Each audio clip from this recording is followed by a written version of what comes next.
Hi guys, welcome to Malar kitchen.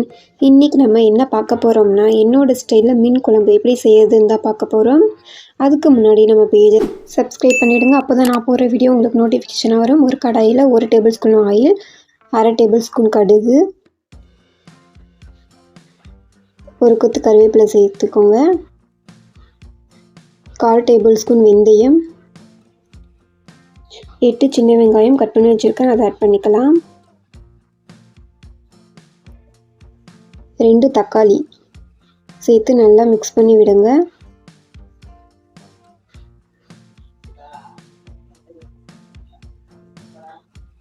நல்லா mix பண்ணி விடுங்க. லவங்கம், சோம்பு, பூண்டு, இஞ்சி, தேங்காய், தக்காளி எல்லாம் சேர்த்து அரைச்சி வச்சிருக்க மசாலாவை ஆட் பண்ணிடலாம். அதுலேயே கொஞ்சமாக தண்ணி ஊற்றி அதையும் சேர்த்திக்கலாம்.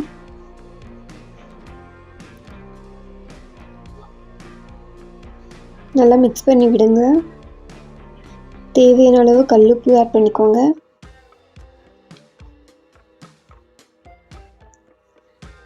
ஒரு டேபிள் ஸ்பூன் மிளகாத்தூள்,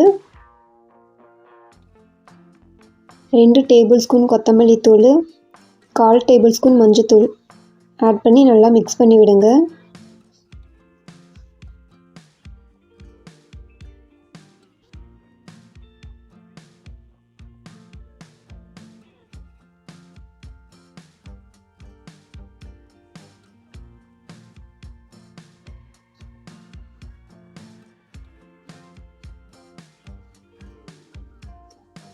தேவையான அளவு தண்ணி ஆட் பண்ணிக்கோங்க. உங்களுக்கு கெட்டியாக வேணும்னா கொஞ்சமாக ஆட் பண்ணிக்கோங்க, இல்லை தண்ணி மாதிரி வேணும் குழம்பு அப்படின்னா கொஞ்சம் அதிகமாகவே தண்ணி ஆட் பண்ணிக்கோங்க.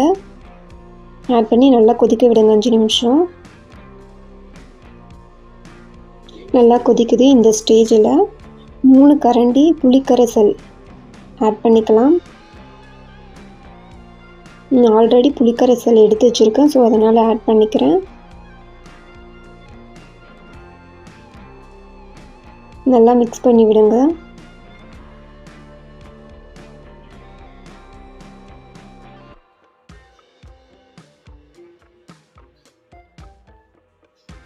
ரெண்டு நிமிஷம் கொதிக்கட்டும்.